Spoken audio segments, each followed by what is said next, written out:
સીતારામ બધાઈને. સાંજના 5:30 વાગી ગયા છે. શાકભાજી સુધારી લીધું અને બેહી ગઈ હવે તમારે હારે વાત કરવા. કાયમનું કાયમ નવું નવું કંઈક ને કંઈક હોય અને તમે રિસ્પોન્સ મને આપો છો એટલે મને વિચારોને વ્યક્ત કરવાનું મન થાય છે. બાકી તો કાર્મીન પથ્થર ઉપર પાણી ઢોળીએ તો એ કાંઈ ચૂસે નહીં, પરંતુ ભોખરો પથ્થર હોય ને એની ઉપર પાણી ઢોળીએ એટલે એ ચૂસે. એટલે જ મકાન ચણવા માટે જે છે ને એ ગિરનારના જે ડુંગર હોય ને એના પથ્થરો નથી ચાલતા, જમીનના પથ્થરો ચાલે છે અને એ શોષી અને મકાનને મજબૂત બનાવી રાખે છે. જીવનની અંદર જ્યારે કોઈ પણ મનુષ્ય સતત આપણી નિંદા કરતો હોય, આપણી પાછળથી ચુગલી કરતો હોય તો મૂંઝાવાની જરૂર નથી, કારણ કે એ વ્યક્તિએ સ્વીકારી લીધું છે કે એ તમે જે જગ્યાએ છો એ જગ્યાએ ક્યારેય પહોંચી શકવાનો નથી. એટલે તમને નીચા પાડવા માટે અને પોતાની લીટી મોટી બતાડવા માટે થાય અને વારંવાર તમારી નિંદા કુથલી કરે છે. તમે ચાલ્યા જતા હોય, તમને ખુદને ખબર હોય કે તમારી પીઠ પાછળ વાતો થાય છે, સમાજમાં વાતો થાય છે, તમારા ઘરમાં વાતો થાય છે, તમારા પરિવારજનોની અંદર તમારી ચર્ચાઓનો તમે વિષય બન્યા છો, તો ઘણી વખત જે છે એ આપણે આપણા દિલને, આપણા હૃદયને પોષતા હોઈએ કે સાલું સમાજ જે છે એ મારી પાછળ પડી ગયું છે, ઘરના મારી પાછળ પડી ગયા છે, પરિવાર મારી પાછળ પડી ગયો છે. પાછળ પડી ગયો હોય તો શું કામે ભાઈ આપણે સાંભળીએ છીએ. અને મહાવીર સ્વામીનું એક સરસ મજાનું વાક્ય ત્યારે તમારે મનની અંદર, હું તો આ વિચારું છું, જ્યારે મારા જીવનની સાથે કોઈ પણ આ પ્રકારની ઘટનાઓ બને જ છે, એવું નથી કે ના બને. માણસ છું, સમાજની સાથે જ રહું છું, મારી પરિવાર છે અને બધું છે, તો બધા સાથે આ ઘટનાઓ બનતી જ હોય. તો મહાવીર સ્વામીનું આ વાક્ય મેં મારા જીવનની અંદર ઘણા સમયથી ઉતારી લીધું છે. કયું વાક્ય? આજે હું તમને એ વાક્ય કહું છું કે મહાવીર સ્વામી તપશ્ચર્યા ધરતા હતા, મહેલ છોડી અને શાંતિની શોધમાં એ તપશ્ચર્યા ધરવા વયા ગયા. એટલે એક ગોવાળ જે છે એ ત્યાંથી નીકળો, એના કાનની અંદર સૂયો ભોકાવી, બાવળની સૂયો એ ભરાવી અને એને ગાળો કાઢતો હતો. પછી છતાંય સ્વામીજી ઊભા ન થયા, એના તપ ભંગ ના કર્યો. એટલે ગાળો કાઢતો હતો કે આવા લુચા લફંગા બાવાઓ જે છે એ જ્યાં ત્યાં નીકળી પડે છે, આમ તેમ. એ પછી થાક્યો અને ત્યાંથી ચાલ્યો ગયો. સ્વામીજી ઉપર એની કોઈ પણ પ્રકારની અસર ના થઈ. એટલે આપણે કહીએ ને કે દુર્જન હોય ને ત્યાં સજ્જન પણ હોય. એટલે એક સજ્જન માણસ ત્યાંથી નીકળો અને એ સજ્જન માણસે કીધું કે મહારાજ, એના કાનમાંથી રક્ત સાફ કર્યું અને પૂછ્યું અને પગે લાગ્યો મહારાજ શ્રીને, સ્વામીજીને. કીધું કે મહારાજ, પેલો તમને ગાળો કાઢે છે, તમારી સાથે ખરાબ વર્તન કરે છે. એટલે સ્વામીજીએ સરસ આપ્યું કે પેલું તો હું ધ્યાનમાં છું ને, એટલે કોણ શું કરે છે ને એની મને ખબર નથી. બીજું કે કદાચ એ ગાળો કાઢતો તો એ જેટલા વાક્ય બોલ્યો એ મને એ કંઈ લાગુ પડતા નહોતા, કારણ કે એ એવો હું છું નહીં. અને જો કદાચ એ મને લાગુ પડત તો હું એને પગે લાગી અને એનો આભાર વ્યક્ત કરત, કારણ કે મારી અંદર રહેલી કમીઓ એણે મને બતાવી છે અને મને સુધારવા માટે એણે પ્રોત્સાહિત કર્યું છે. હવે જ્યારે સમાજ જે છે એ આપણા વિશે કોઈ પણ પ્રકારના કટુ વાક્યનો ઉપયોગ કરી, ત્યારે આપણે પહેલાં તો જે છે એ ઓન ધ સ્પોટ એને જવાબ આપી દેવાનું નથી. કદાચ આપણી અંદર કોઈ પણ પ્રકારની ખામી હોઈ પણ શકે, એના વિશે વિચારવાનું, વિચારી અને પછી જે છે એ મનોમંથન કરવાનું કે કોઈ આપણને આવું કહે છે તો આપણે એવા છીએ, જો નથી તો આ વાક્ય તો મારા માટે છે નહીં, મને તો આમાંથી કાંઈ લાગુ પડતું નથી, તો હું શું કામે દુઃખી થાઉં, હું મારા આત્માને શું કામે બાળું, હું મારા દિલને શું કામે બાળું. એટલે સાંભળ્યા વિના જ ત્યાંથી દૂર થઈ જવાનું. અને આપણે કહીએ છીએ ને કે હાથી ચાલ્યો જતો હોય ને તો કૂતરા તો ભસતા હોય, હાથીને એની અસર થતી નથી, એ તો એની મસ્તીમાં ચાલ્યો જતો હોય છે. આપણે સાચા છીએ, આપણે કાંઈ જ લાગુ પડતું નથી. અને જો લાગુ પડે તો ધન્યવાદ બોલવાનું કે સારું ભાઈ, મને જાગૃત કરવા બદલ તમારો આભાર, હવેથી આ ભૂલ બીજી વખત નહીં થાય. તો દિલ બાળવાનું, હૃદય બાળવાનો, આત્મા બાળવાની કાંઈ જરૂર નથી, દુઃખી થવાની જરૂર નથી.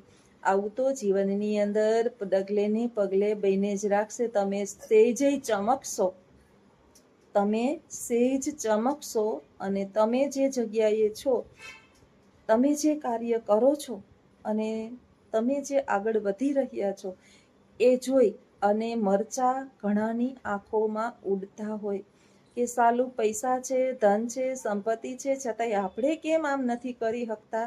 ત્યારે પ્રશ્ન થાય, અને પ્રશ્ન થાય એટલે માણસ જે છે એને પછાડવાના પ્રયત્ન કરશે.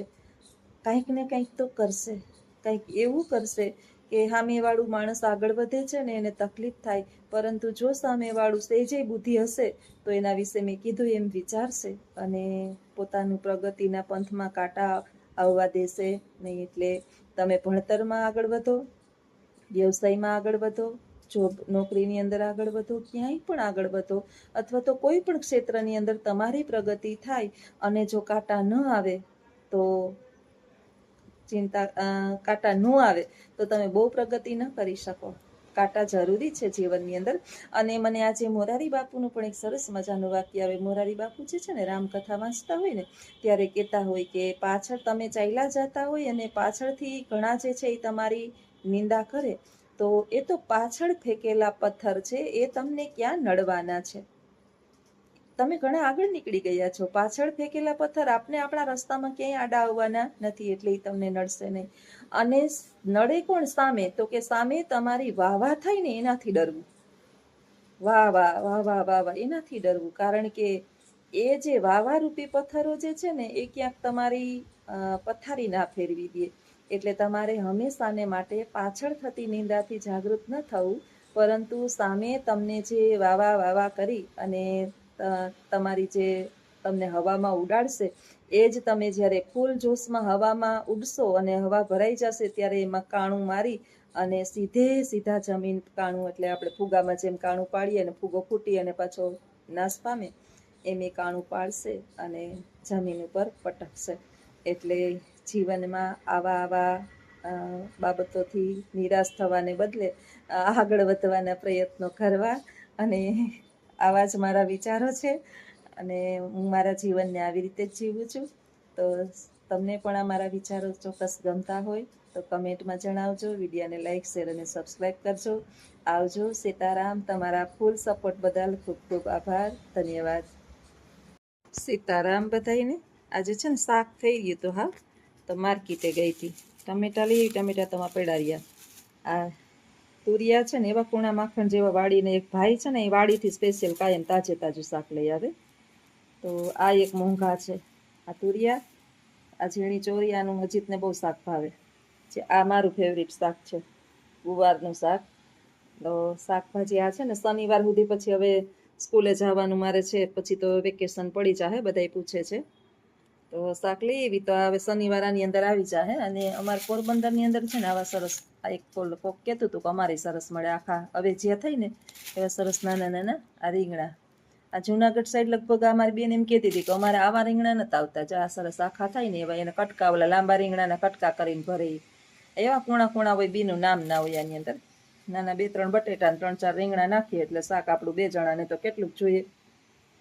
બાહુતા જ આજે શાંત પ્રકૃતિ લઈ લીધી છે. ચાપલું બેન અમારા ભોજન કરીને જો આ હુઈ ગયા છે.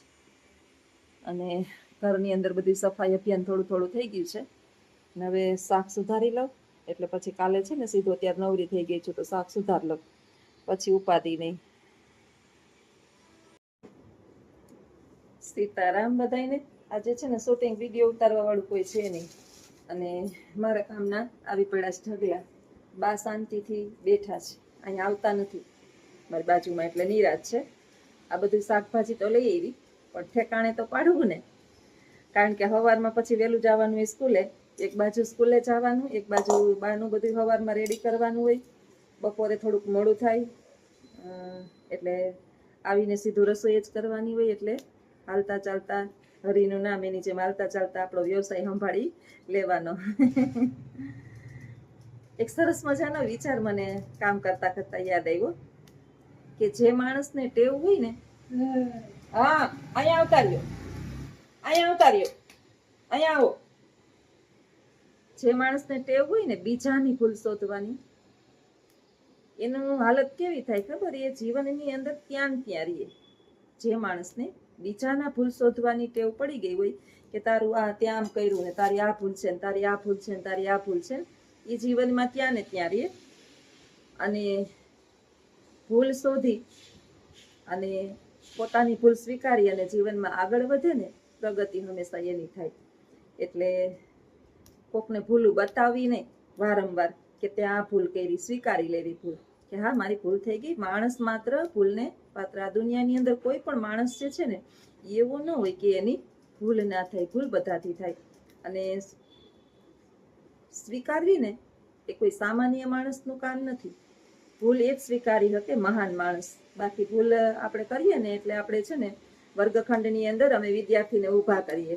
એટલે વિદ્યાર્થી છે ને એમ કહે કે મેડમ મેં નહોતું કર્યું, આણે આમ કર્યું ને એટલે મેં એમ કર્યું. કોઈ દિવસ આ અવસ્થા જે છે ને ત્યારથી નક્કી થાય કે પાકે ઘડે આપણી અંદર કાંઠા ન ચડ્યા હોય, આપને ખબર જ હોય.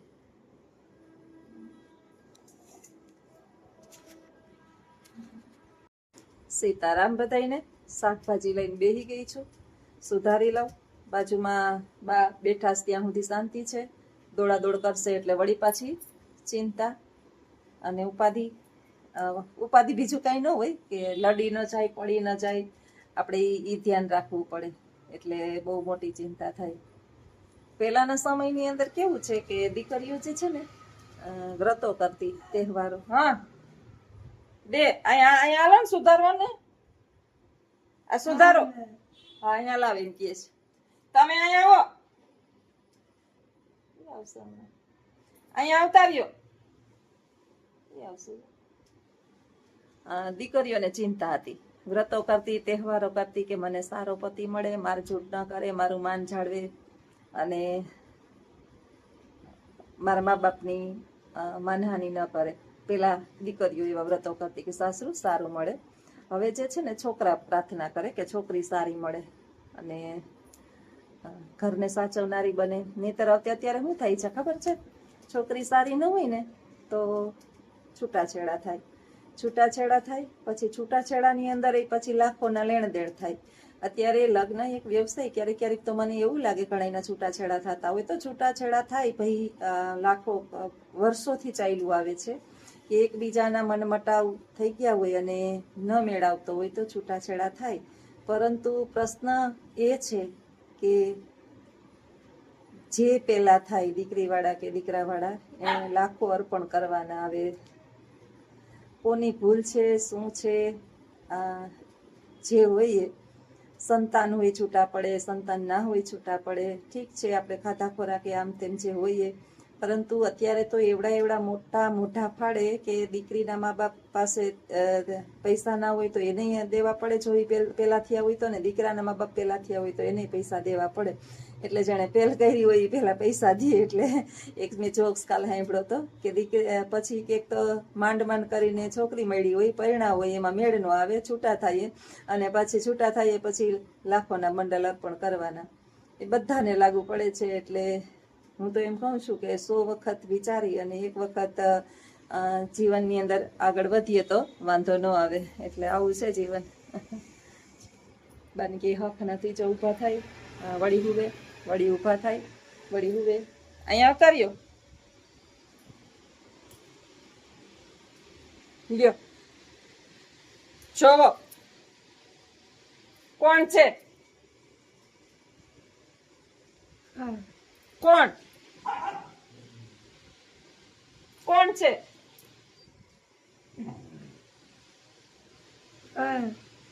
આમાં કોણ છે? હા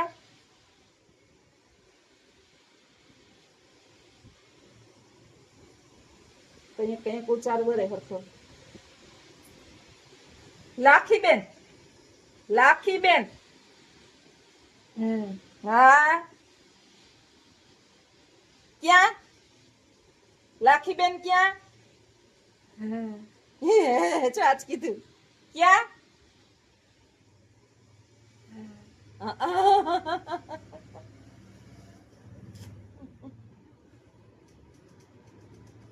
હા આ તો મૂળમાં છે હા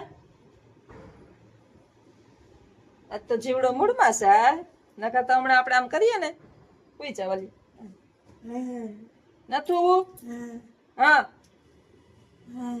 હા હા એ સીતારામ બોલાય બા સીતારામ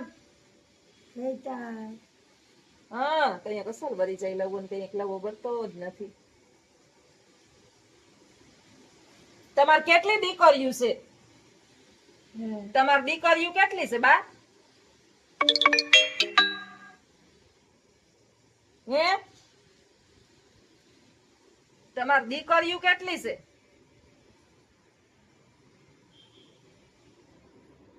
ઈ મને હાથ ચીંધી મને હાથ અડાડે નથી જવાબ દેવું કે હુઈ જાઉં